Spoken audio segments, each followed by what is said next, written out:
सर्वभूतेषु मां शक्तिरूपेण संस्थिता नमस्तस्यै नमस्तस्यै नमस्तस्यै नमो नमः। जय माता दी। प्रिय श्रोताओं, शास्त्रों के अनुसार सुख समृद्धि और अच्छे भविष्य के लिए न केवल नवरात्रि बल्कि दुर्गा अष्टमी या प्रतिदिन माँ दुर्गा के 9 रूपों की पूजा करनी चाहिए। ज्यादातर घरों में माँ दुर्गा के किसी न किसी रूप में कुलदेवी के रूप में पूजा की जाती है। ऐसे में यदि कोई व्यक्ति माँ दुर्गा के 9 रूपों की कथा को नित्य नियम से सुनता है तो उससे सभी प्रकार की मनोकामनाओं की प्राप्ति होती है। अकाल मृत्यु और अनचाही विपत्तियां हमेशा के लिए समाप्त हो जाती हैं। देवी माँ की कृपा श्रोताओं पर सदा बनी रहती है। माँ नौ दुर्गा अपने भक्तों का सदा कल्याण करती हैं। तो भक्तगण, आज मैं माँ दुर्गा के 9 रूपों की दुर्लभ और पौराणिक कथा सुनाने जा रही हूँ। आप सभी भक्तगण इन कथाओं को बड़ी श्रद्धा और प्रसन्न चित्त मन से पूरा अवश्य सुनिएगा। यदि आप इस पवित्र कथा को सुन रहे हैं तो इसे पूरा सुनिए। कथा को आधा अधूरा छोड़कर अपने कुल देवी माँ दुर्गा का निरादर ना करें। तो प्रिय श्रोताओं, माँ के चरणों का ध्यान करते हुए कथा का रसपान करते हैं। माँ दुर्गा के प्रथम रूप माँ शैलपुत्री की कथा। माँ दुर्गा अपने पहले स्वरूप में शैलपुत्री के नाम से पूजी जाती हैं। पर्वतराज हिमालय की पुत्री होने के कारण इनका नाम शैलपुत्री पड़ा। अपने पूर्व जन्म में यह प्रजापति दक्ष की कन्या के रूप में उत्पन्न हुई थी। तब इनका नाम सती था। इनका विवाह भगवान शंकर जी से हुआ था। एक बार प्रजापति दक्ष ने बहुत बड़ा यज्ञ किया जिसमें उन्होंने समस्त देवताओं को अपना अपना यज्ञ भाग प्राप्त करने के लिए निमंत्रण दिया, किंतु शिव जी को उन्होंने इस यज्ञ में आमंत्रित नहीं किया। देवी सती ने जब सुना कि हमारे पिता एक अत्यंत विशाल यज्ञ का अनुष्ठान कर रहे हैं, तब वहां जाने के लिए उनका मन विचलित हो उठा। अपनी यह इच्छा उन्होंने भगवान शिव को बताई। भगवान शिव ने कहा कि हे प्रिय, प्रजापति दक्ष किसी कारणवश हमसे रुष्ट हैं। अपने यज्ञ में उन्होंने समस्त देवताओं को निमंत्रण दिया है, किंतु हमें जानबूझकर नहीं बुलाया है। ऐसी स्थिति में तुम्हारा वहां जाना किसी भी प्रकार से अच्छा नहीं होगा। भोलेनाथ की इस उपदेश से देवी सती का मन शांत नहीं हुआ। पिता का यज्ञ देखने और वहां जाकर माता बहनों से मिलने की उनकी व्यग्रता किसी भी प्रकार से कम नहीं हो सकी। माता सती के हठ को देखकर शिव जी कुछ नहीं कर सके और माता सती पिता के घर पहुंच गई। पिता के घर पहुंचकर उन्होंने देखा कि कोई भी उनसे आदर और प्रेम से बातचीत नहीं कर रहा। केवल उनकी माता ने ही उन्हें स्नेह से गले लगाया। परिजनों के इस व्यवहार से देवी सती को बहुत दुख हुआ। उन्होंने यह देखा कि वहां भगवान शिव के प्रति तिरस्कार का भाव भरा हुआ है। दक्ष ने उनके प्रति कुछ अपमानजनक शब्द भी कहे। यह सब देखकर माता सती का हृदय ग्लानि और क्रोध से संतप्त हो उठा। उन्होंने सोचा कि परमेश्वर भोलेनाथ जी की बात ना मानकर यहाँ आकर मैंने बहुत बड़ी गलती की है। वह अपने पति भगवान शिव के इस अपमान को ना सह सकी और उन्होंने अपने इस रूप को तत्काल वही योगाग्नि द्वारा जलाकर भस्म कर दिया। वज्रपात के समान इस दारुण दुखद घटना को सुनकर भगवान शिव जी क्रुद्ध हो गए। अपने गणों को भेजकर दक्ष के उस यज्ञ का पूर्णतः विध्वंस कर दिया। सती ने अग्नि द्वारा अपने शरीर को भस्म कर अगले जन्म में शैलराज हिमवान की पुत्री के रूप में जन्म लिया। वह शैलपुत्री के नाम से विख्यात हुई। पार्वती हेमवती उन्हीं के नाम से है। प्रिय भक्तगणों, इस जन्म में भी शैलपुत्री देवी का विवाह भगवान शिव जी से हुआ। कहा जाता है कि नवरात्र के प्रथम दिन यानी प्रतिपदा के दिन जो भी भक्त मां शैलपुत्री के दर्शन करता है और उनकी कथा को सुनता है तो उनके सारे वैवाहिक जीवन के कष्ट दूर हो जाते हैं। मां शैलपुत्री का वाहन वृषभ है। उनके बाएं हाथ में कमल और दाएं हाथ में त्रिशूल रहता है। तो प्रिय भक्तगणों, प्रेम से बोलिए माता शैलपुत्री की जय। मां ब्रह्मचारिणी की बड़ी ही दुर्लभ तथा पौराणिक कथा हम आगे सुनेंगे। ब्रह्मचारिणी देवी का स्वरूप पूर्ण ज्योतिर्मय एवं अत्यंत भव्य है। उनके दाहिने हाथ में जप की माला और बाएं हाथ में कमंडल रहता है। अपने पूर्व जन्म में जब यह हिमालय के घर पुत्री के रूप में उत्पन्न हुई थी तब नारद जी के उपदेश से उन्होंने भगवान शंकर जी को पति के रूप में प्राप्त करने के लिए अत्यंत घोर एवं कठिन तपस्या की थी। इसी दुष्कर तपस्या के कारण उन्हें तपछाड़ी अर्थात ब्रह्मचारिणी के नाम से भी जाना गया। 1000 वर्ष उन्होंने केवल फल फूल खाकर व्यतीत किए। 100 वर्षों तक केवल साग से निर्वाह किया। कुछ दिनों तक कठिन उपवास रखते हुए खुले आकाश के नीचे वर्षा और धूप के भयानक कष्ट सहे। इस कठिन तपस्या के बाद 3000 वर्षों तक केवल जमीन पर टूटकर गिरे हुए बेल पत्र को खाकर वह भगवान शिव जी की आराधना करती रही। इसके बाद उन्होंने सूखे बेल पत्र को भी खाना छोड़ दिया। कई हजार वर्षों तक निर्जल और निराहार रहकर तपस्या करती रही। तो प्रिय भक्तगणों, पत्तों को भी खाना छोड़ देने के कारण उनका नाम अपर्णा भी पड़ गया। उनकी इसी तपस्या से तीनों लोकों में हाहाकार मच गया। देवता ऋषि सिद्धगण मुनि सभी ब्रह्मचारिणी देवी की इस तपस्या को अभूतपूर्व बतलाते हुए उनकी सराहना करने लगे। अंत में पितामह ब्रह्मा जी ने आकाशवाणी के द्वारा उन्हें संबोधित करते हुए प्रसन्न स्वर में कहा कि हे देवी, आज तक किसी ने भी ऐसी कठोर तपस्या नहीं की थी। ऐसी तपस्या से ही संभव था तुम्हारे इस अलौकिक कृत्य की चतुर्दिक सराहना हो रही है। तुम्हारी मनोकामना परिपूर्ण होगी। भगवान चंद्रमौली शिव जी तुम्हें पति के रूप में प्राप्त होंगे। अब तुम तपस्या से विरत होकर घर लौट जाओ। शीघ्र ही तुम्हारे पिता तुम्हें बुलाने आ रहे हैं। प्रिय भक्तों, मां ब्रह्मचारिणी के इस कठोर तपस्या को देखते हुए भगवान शिव जी ने कई बार उनकी परीक्षा भी ली। उस परीक्षा में देवी मां उत्तीर्ण हुई और इससे प्रसन्न होकर महादेव भगवान भोलेनाथ ने माता ब्रह्मचारिणी को अपनी अर्धांगिनी स्वीकार किया, उन्हें आशीर्वाद दिया तथा उनसे विवाह किया। माँ दुर्गा का यह दूसरा स्वरूप श्रोताओं और सिद्धों को अत्यंत फल देने वाला है। तो प्रेम से बोलिए माता ब्रह्मचारिणी की जय। ओम नमः शिवाय। आगे हम श्रवण करेंगे माँ चंद्रघंटा की पौराणिक कथा। अपनी कठोर तपस्या से भगवान शिव को वापस जीतने के बाद देवी पार्वती राजा के महल में लौट आई। राजा हिमवान और देवी मैनावती अपनी पुत्री को अपनी तपस्या में सफल देखकर बहुत प्रसन्न होते हैं। शिव और माता पार्वती के विवाह का दिन आ गया। सभी देवता इस बात से बहुत खुश थे कि उनके भगवान का विवाह हो रहा है। भगवान शिव के सभी गण उनकी बारात के साथ राजा हिमवान के महल में गए। वह तो भोलेनाथ हैं, उनका नाम ही शिव है जो शुभता को धारण करते हैं। उन्हें बाहरी दिखावे और औपचारिकताओं के पालन की कोई परवाह नहीं थी। वह जैसे थे वैसे ही विवाह के लिए आगे बढ़े। वासुकी और तक्षक जैसे सबसे भयानक सांपों के साथ उनकी माला, कंगन, कमरबंद और बालियां थी।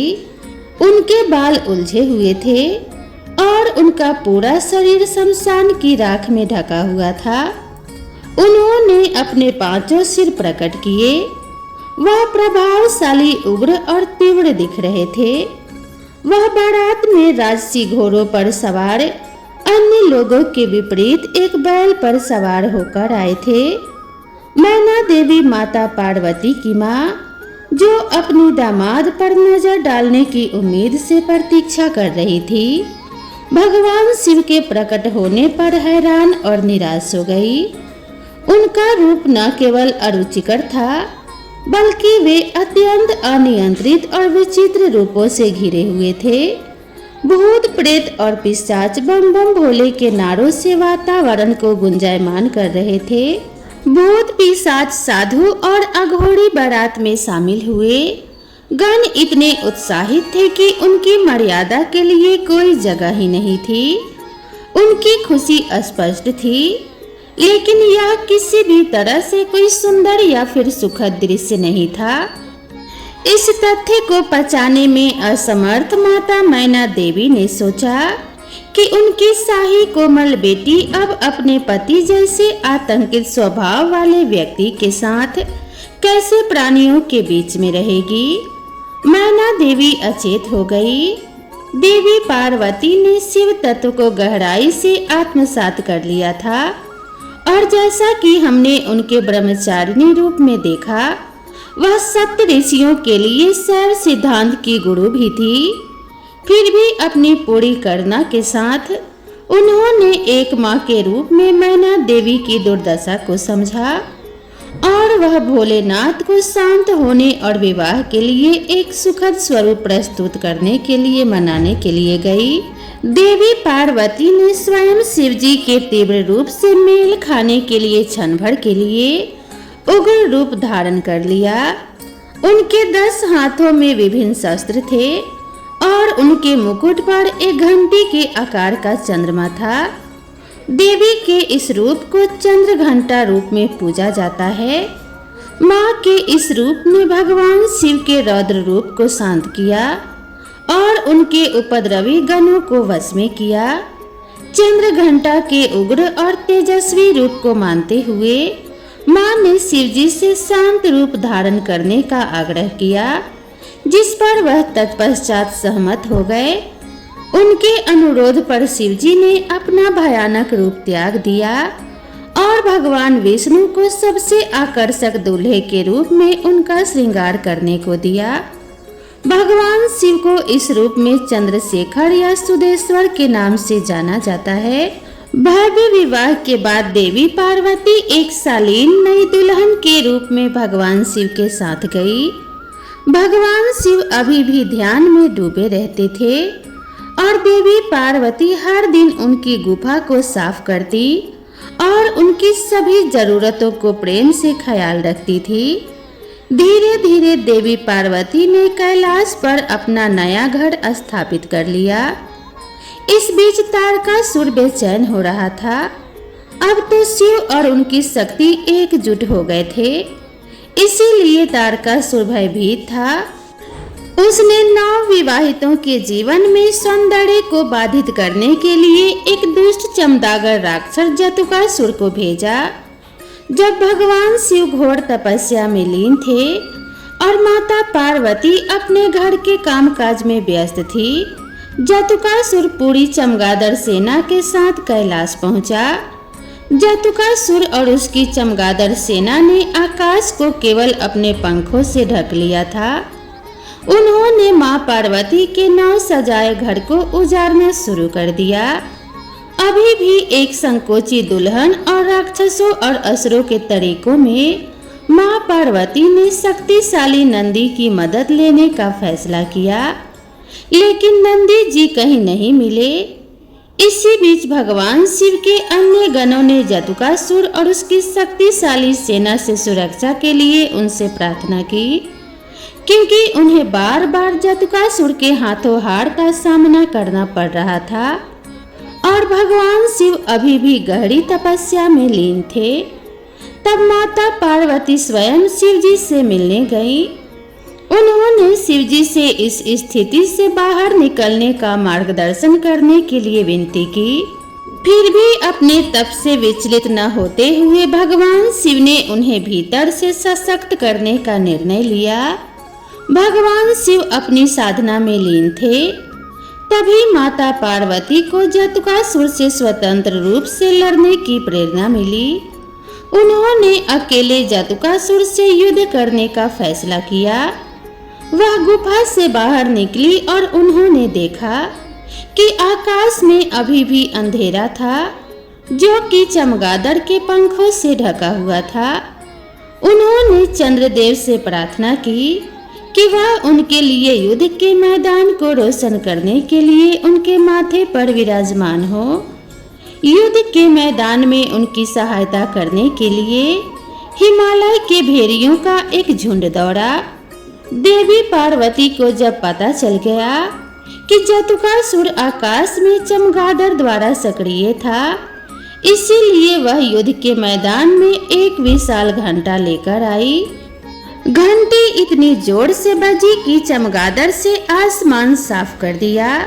जैसे ही भेड़ियों में से एक ने जटासुर पर आक्रमण किया, देवी पार्वती ने जटासुर के सिर पर घंटे से प्रहार किया, जिससे वह एक ही झटके में मर गया। माथे पर चंद्र और हाथ में घंटा लिए देवी के इस रूप को ब्रह्मदेव ने देवी चंद्र घंटा के रूप में महामंडित किया। प्रिय श्रोताओं, यह कथा इस बात का प्रतीक है कि अपने अंदर की शक्ति को पहचानने के लिए हमें देवी की प्रेरणा की आवश्यकता है। जैसे कि भगवान शिव ने माता पार्वती को बताया, चंद्र घंटा के रूप में युद्ध करके पास मौजूद अपार शक्ति का एहसास कराने के लिए। घंटे के आकार के अर्धचंद्र से सुशोभित सुनहरे रंग वाली और 10 भुजाओं वाली वह सुनहरे सिर पर सवार हैं। 8 कोमल हाथों में त्रिशूल, गदा, तीर, धनुष, तलवार, कमल, घंटी और रुद्राक्ष माला तथा कमंडल युक्त पानी का बर्तन है, जबकि उनके एक हाथ में अभय मुद्रा भय को दूर करने वाली मुद्रा है। उन्होंने नारंगी रंग के वस्त्र पहने हैं। वह शेर या बाघ पर सवार हैं, जो कि बहादुरी और ताकत का प्रतीक है। तो प्रेम से बोलिए चंद्र घंटा माता की जय। आगे हम माता कुष्मांडा की पौराणिक कथा का श्रवण करेंगे। यह उस समय की बात है जब ब्रह्मांड अंधकार से भरे हुए एक शून्य के समान था, लेकिन फिर भी दिव्य प्रकाश की एक किरण चारों ओर फैली और अंधेरा उजाले में परिवर्तित होने लगा। उस प्रकाश की कोई सीमा नहीं थी। सहसा प्रकाश एक दिव्य देवी के रूप में बदल गई। वह कोई और नहीं बल्कि स्वयं देवी माता कुष्मांडा थी। अपनी मंद हल्की हंसी के साथ अंड यानी ब्रह्मांड को उत्पन्न करने के कारण इस देवी को कुष्मांडा नाम से संबोधित किया गया। देवी कुष्मांडा की मुख मुस्कान के कारण ब्रह्मांड का जन्म हुआ। उन्होंने ही पृथ्वी, सभी ग्रहों, चंद्र, सूर्य, तारे और आकाश गंगा को अस्तित्व में लाया। संसार में जीवन बनाए रखने के लिए सूर्य देवता की आवश्यकता थी, तो माता कुष्मांडा ने अपने आप को सूर्य में समाहित कर दिया। माता कुष्मांडा ही समस्त ऊर्जा का स्रोत है। जब वह सूर्य भगवान के मूल में रहती हैं, तो देवी का अलौकिक तेज दिनकर को जीवन प्रदान करने की क्षमता देती है। कुष्मांडा देवी के बिना सूर्य शक्तिहीन है। यह देवी की ही शक्ति है। कुष्मांडा ही शक्तिशाली है। इनसे ही जग रोशन है। यह केवल एकमात्र ऐसी देवी है जो सूर्य मंडल के भीतर लोक में निवास करती हैं। इनकी पूजा करके व्यक्ति अनेक कष्टों और पापों को दूर कर सकता है। माता कुष्मांडा की स्तुति करने से आयु, यश, शक्ति, बुद्धि और साहस की प्राप्ति होती है और साथ ही सभी रोगों से मुक्ति मिल जाती है। सभी तरह की नकारात्मक शक्तियां दूर हो जाती है और सभी तरह की समस्याओं का समाधान होता है। इनकी पूजा करने से सुख, समृद्धि और उन्नति की प्राप्ति होती है। दुख विपत्ति और कष्टों से मुक्ति मिलती है। उनका रूप अलौकिक है। माता कुष्मांडा की 8 भुजाएं हैं, इसीलिए ये अष्टभुजा कहलाती हैं। इसके साथ उनके हाथों में कमंडल, धनुष, बाण, कमल पुष्प, अमृत पूर्ण कलश, चक्र तथा गदा है। 8वें हाथ में सभी सिद्धियों और निधियों को देने वाली जपमाला है। इस देवी का वाहन सिंह है। संस्कृत में कुमड़े को कुष्मांडा कहते हैं, इसीलिए इस देवी को कुष्मांडा कहा जाता है। इस देवी का वास सूर्य मंडल के भीतर लोक में है। सूर्य लोक में रहने की शक्ति और क्षमता केवल इन्हीं में है, इसीलिए इनकी शरीर की कांति और प्रभा सूर्य के भांति ही चमकती है। इनके ही तेज से 10 दिशाएं अलौकिक हैं। ब्रह्मांड की सभी वस्तुओं और प्राणियों में इन्हीं का तेज व्याप्त है। तो प्रेम से बोलिए माता रानी कुष्मांडा की जय। आगे हम श्रवण करेंगे स्कंद माता की पौराणिक कथा। जब राजा दक्ष के यज्ञ में माता सती अग्निकुंड में कूदकर भस्म हो गई, तब शिव जी विलाप करते हुए गहरी तपस्या में लीन हो गए। इससे सृष्टि शक्तिहीन हो गई। असुरों ने इस मौके का लाभ उठाया। पौराणिक कथाओं में वर्णित है कि एक असुर जिसका नाम तारकासुर था, उसने अपनी कठोर तपस्या से ब्रह्मा जी को प्रसन्न कर अमर होने का वरदान मांगा। तब ब्रह्मा जी ने कहा कि हे तारकासुर, इस धरती पर जिसका जन्म हुआ है उसका मरना तो निश्चित है, कोई भी अमर नहीं हो सकता। तुम कोई और वरदान मांगो। यह सुनकर तारकासुर बहुत दुखी हुआ। कुछ देर सोचने के बाद तारकासुर ने कुटिल मुस्कान के साथ कहा कि हे भगवान, मुझे यह वरदान दीजिए कि मेरी मृत्यु भगवान शिव के पुत्र के हाथों हो। ब्रह्मा जी ने कहा तथास्तु और अंतर्ध्यान हो गए। तारकासुर ने यह सोच लिया था कि भगवान शिव तो माता सती के वियोग में अनादिकाल तक तपस्या में लीन रहेंगे और माता सती का स्थान शंकर भगवान किसी और को नहीं देंगे, अतः वे तो अविवाह करेंगे ही नहीं और उसकी मृत्यु जो कि भगवान शंकर के पुत्र के हाथों होनी है, बिना शिव जी के विवाह किए उनका जन्म लेना भी असंभव है। एक प्रकार से तारकासुर स्वयं को अमर ही समझ बैठा था। वह बहुत ही शक्तिशाली और क्रूर हो गया था।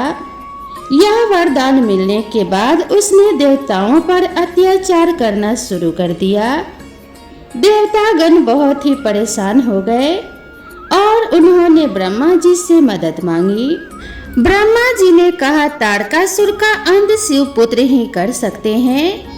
यह सुनकर इंद्र और समस्त देवतागण भगवान शिव के पास पहुँचे और इस सृष्टि को तारकासुर से मुक्ति दिलाने का निवेदन करने लगे। शिव जी ने सभी देवताओं को इस समस्या से मुक्ति दिलाने का वचन दिया।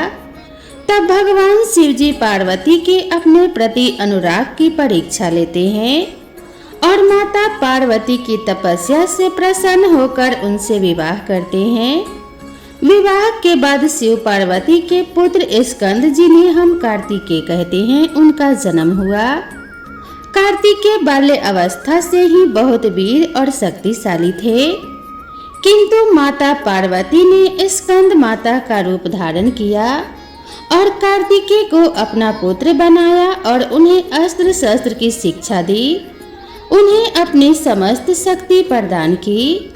तो प्रिय श्रोताओं, उन्होंने दुष्ट असुरों का संहार करना शुरू कर दिया। कार्तिकेय बाल अवस्था से ही बहुत वीर और शक्तिशाली थे। उन्होंने दुष्ट असुरों का संहार किया।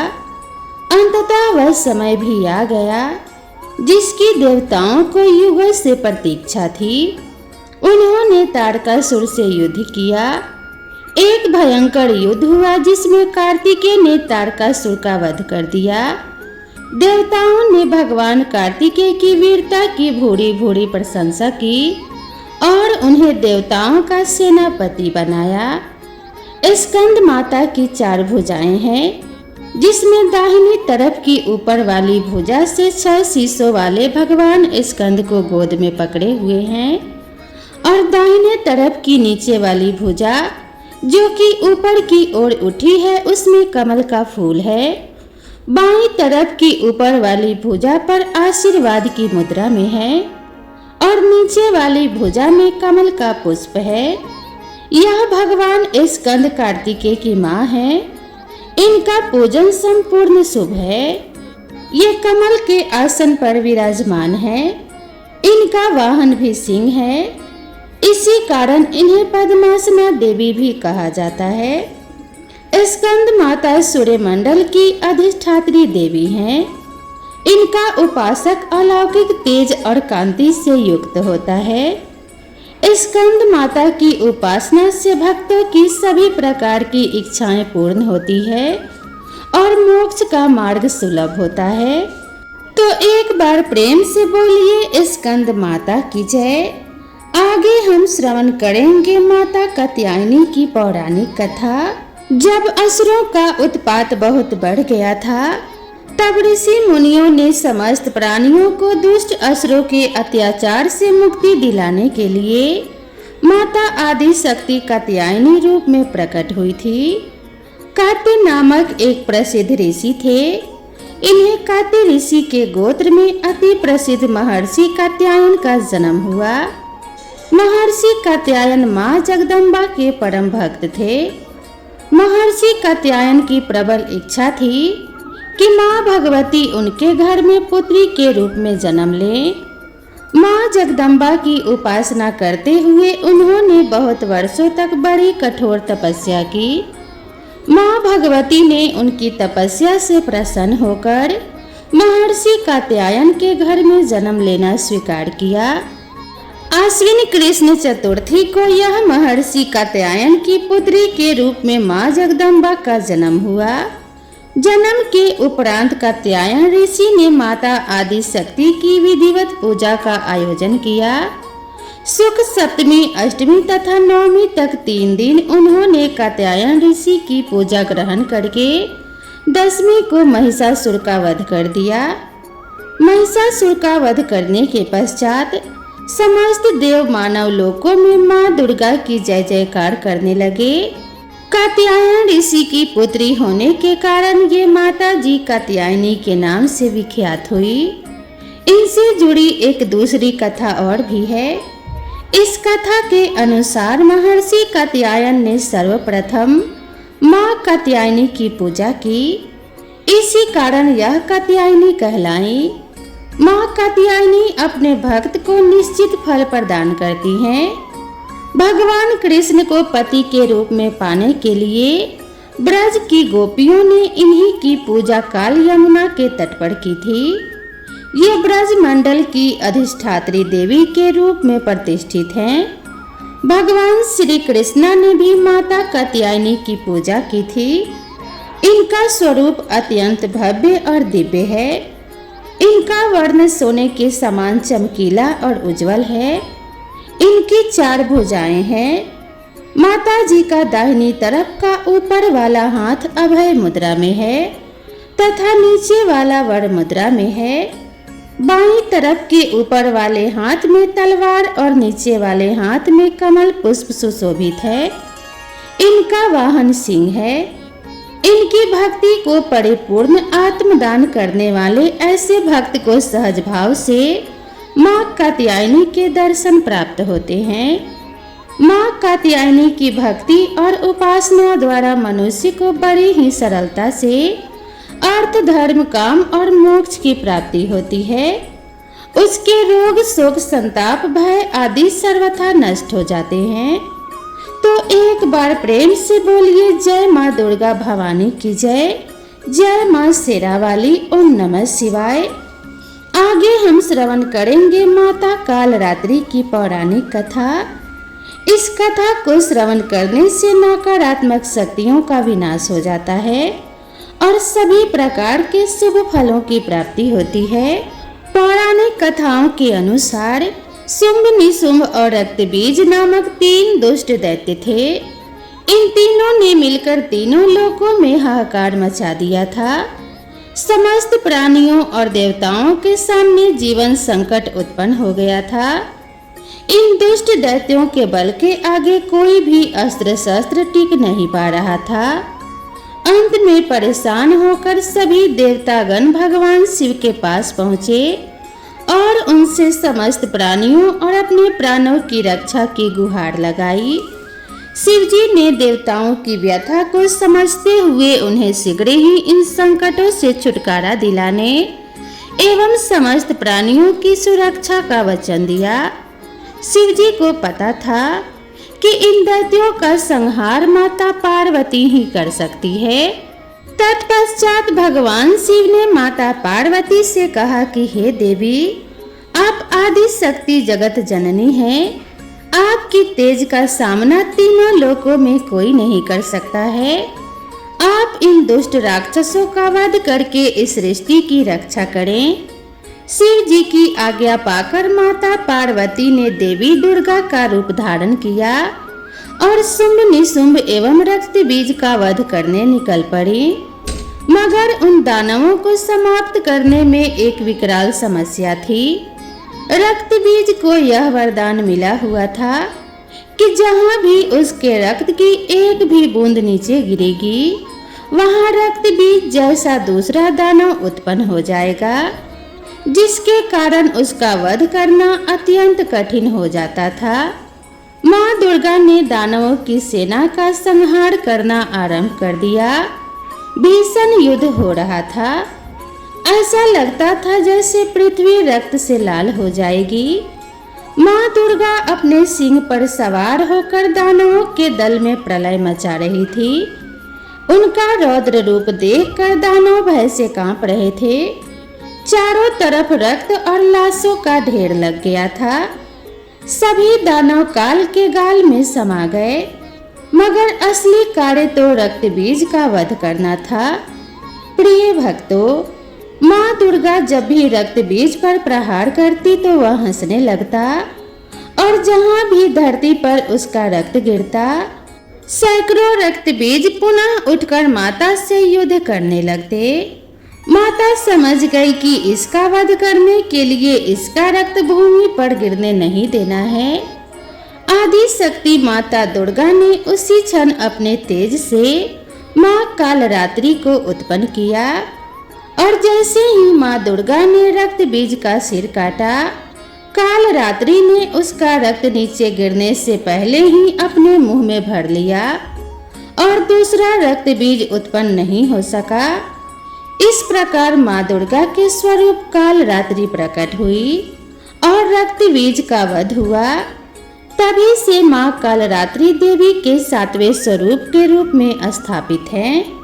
प्रिय भक्तगणों, इस दिन जो भी साधक व्रत करता है और माता की कथा का श्रवण करता है और उनका पूजन करता है, उसके लिए ब्रह्मांड की समस्त सिद्धियों का द्वार खुलने लगता है।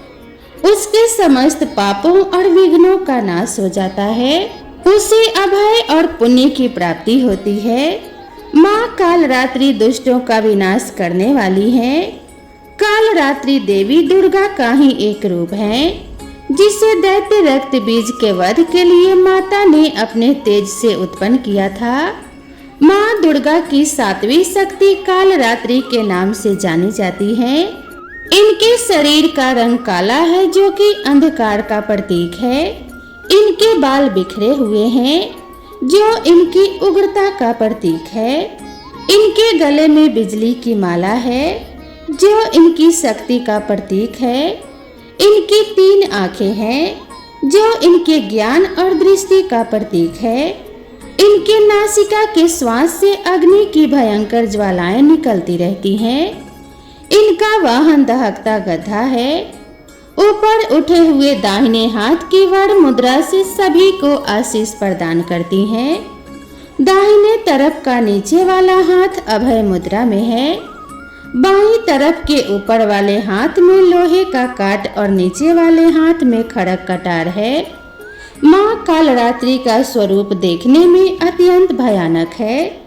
लेकिन यह सदैव शुभ फल ही देने वाली है। इसी कारण इनका नाम शुभंकरी भी है। अतः भक्तों को किसी भी प्रकार से भयभीत तथा आतंकित होने की कोई आवश्यकता नहीं है। यह माता पूर्णतः ममतामयी है। प्रेम से बोलिए जय माँ काली, जय माँ शेरा वाली। ओम नमः शिवाय। तो प्रिय भक्तगणों, अब आइए श्रवण करते हैं माता महागौरी की पौराणिक कथा। पौराणिक कथाओं के अनुसार माता महागौरी का जन्म हिमालय राज्य के घर हुआ था। कहा जाता है कि भगवान शिव जी अपनी पहली पत्नी देवी सती की मृत्यु के कारण गहरी तपस्या में ध्यान में चले गए थे। भगवान शिव ने अपने ध्यान से बाहर आने से इनकार कर दिया। कई वर्षों तक सभी सांसारिक मामलों से दूर रहे। इसी बीच तारकासुर नामक एक राक्षस देवताओं को परेशान कर रहा था। देवताओं के अनुरोध पर देवी सती ने हिमालय की पुत्री माता शैलपुत्री के रूप में जन्म लिया। उन्हें माँ पार्वती भी कहा जाता था। माँ पार्वती ने भगवान शिव को पाने के लिए कठोर तपस्या की। उन्होंने सभी सांसारिक सुखों को भी त्याग दिया था। चूंकि वह राजकुमारी थी, लेकिन उन्होंने राजकुमारी की तरह रहना स्वीकार नहीं किया और बिना अन्न जल ग्रहण किए उन्होंने शिव जी की घोर तपस्या की। कहा जाता है कि माता पार्वती की घोर तपस्या के कारण ही उन्हें माता ब्रह्मचारिणी के नाम से जाना जाने लगा। हजारों वर्ष बीत गए, लेकिन माँ पार्वती ने हार नहीं मानी। ठंड, बारिश और तूफान से लड़ते हुए उन्होंने कुछ भी खाने या पीने से इनकार कर दिया।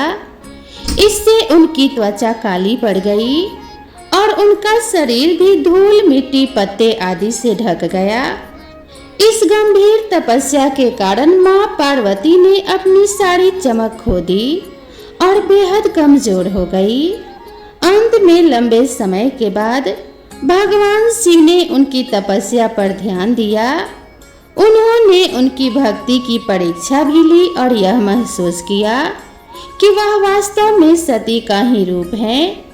भगवान शिव माता पार्वती से विवाह करने के लिए तैयार हो गए, क्योंकि वह कमजोर हो चुकी थी और सभी प्रकार की गंदगी में ढकी हुई थी। भगवान शिव उन्हें शुद्ध बनाने का फैसला करने लगे। उन्होंने बालों से बहने वाली गंगा के पवित्र जल को माता पार्वती पर गिरा दिया।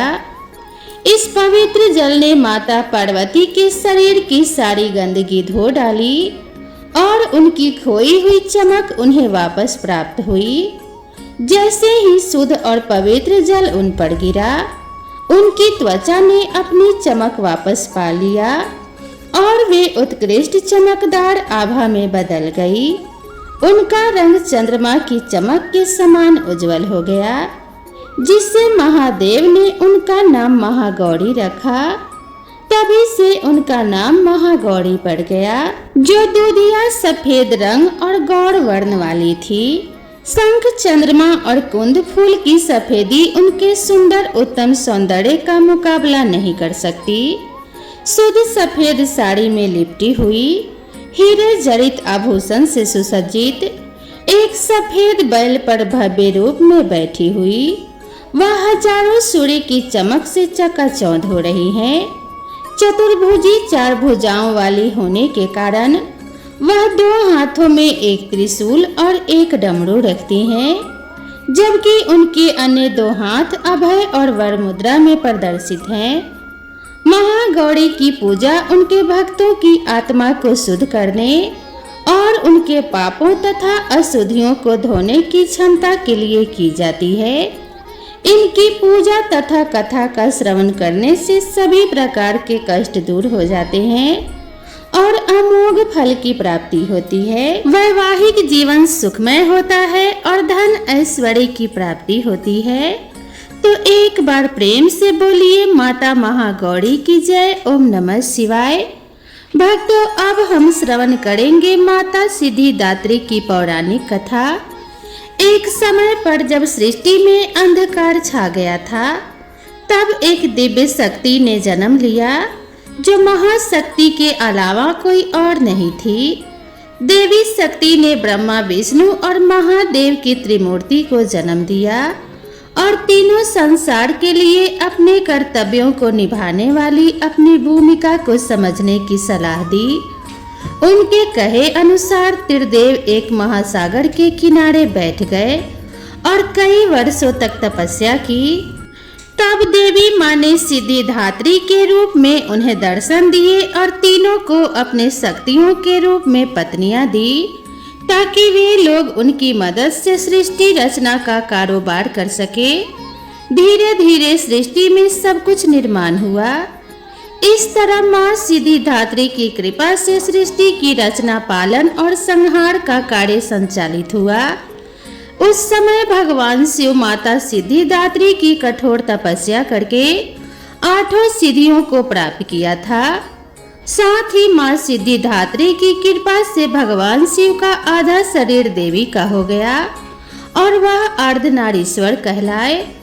माँ दुर्गा का यह अत्यंत शक्तिशाली स्वरूप है। इस ब्रह्मांड की शक्ति देवी दुर्गा है, जिन्होंने समय समय पर विभिन्न रूप धारण करके प्रकृति और सृष्टि के संरक्षण का कार्यभार संभाला। जब किसी दैत्य के सामने देवताओं के युद्ध कौशल कम पड़ जाया करते थे तो स्वयं माँ आदि शक्ति भवानी सिद्धिदात्री अपने पुत्रों का रक्षण करती थी। माता सिद्धिदात्री देवी दुर्गा जो न सिर्फ नारी शक्ति का स्वरूप है बल्कि भक्तों की आस्था का परम पात्र भी है। एक समय पर महिषासुर नामक एक भयंकर राक्षस ने चारों ओर हाहाकार मचा दिया। वह जहां तहां मौत का नाच नचाता था और उसके गण ऋषियों के यज्ञों में विघ्न उत्पन्न किया करते थे। महिषासुर को वरदान प्राप्त था कि कोई भी देव, पशु या नर उसका वध नहीं कर सकता, इसीलिए स्वयं त्रिदेव उसे मारने में असमर्थ थे। निरंकुश दैत्यराज महिषासुर ने अपने वरदान को कवच के रूप में उपयोग करते हुए देवलोक में भी अपना आधिपत्य जमा लिया और देवों को वहां से निकाल फेंका। देवताओं के यज्ञ भाग को भी उसने अपने वश में कर लिया। दैत्य से परेशान होकर सभी देवता त्रिदेवों के पास गए और उनकी स्तुति करने लगे। सभी देवताओं के मुख पर चिंता का कारण त्रिदेव पहले से जानते थे। यह सब हाल जानकर भगवान शिव मुस्कुराए और बोले कि हे नारायण, अब समय है कि हम अपने सभी तेज से इस जग की रक्षिका देवी दुर्गा का आवाहन करें। यह सुनकर स्वयं ब्रह्मदेव और नारायण ने भी हामी भरी। इसके बाद स्वयं भगवान शिव, भगवान विष्णु और ब्रह्मदेव के शरीर से तेज उत्पन्न हुआ और वह एक जगह आकर मिल गया। इसके बाद वहां जितने भी देवता उपस्थित थे सभी के शरीर से महातेज उत्पन्न हुआ और सभी त्रिदेव के उस परम तेज में आ मिले। उस दिव्य तेज ने एक सुंदर स्त्री का रूप ले लिया। महादेव के तेज से माता का मुख, नारायण के तेज से 8 भुजाएं और ब्रह्मदेव के तेज से चरण पादुकाएं बनी। नारायण ने अपने चक्र से एक दिव्य चक्र, महादेव ने एक दिव्य कमंडल, देवराज इंद्र ने एक दिव्य और शक्तिशाली वज्र, सागर ने सुंदर रत्नों से सजे आभूषण, कभी मैली न होने वाले वस्त्र और मुकुट दिए। वरुण ने शंख, हिमालय ने माता को सवारी के रूप में सिंह और इसी प्रकार देव शिल्पी विश्वकर्मा ने माता को दिव्य अस्त्र और शस्त्र निर्माण करके दिए। माता का यह स्वरूप अत्यंत तेजस्वी और भयंकर था। देवी के इस विशाल और भव्य स्वरूप को देखकर सभी देवताओं ने करबंद होकर उनकी स्तुति की तथा देवी पर पुष्पों की वर्षा की। माता ने प्रसन्न होकर कहा कि हे देवों, कहो मेरा प्रादुर्भाव किस प्रयोजन से किया है? मैं अत्यंत प्रसन्न हूँ, मुझे बताओ, मैं तुम्हारी समस्या का हल किए देती हूँ। जिसके बाद देवताओं ने सारा हाल कह सुनाया।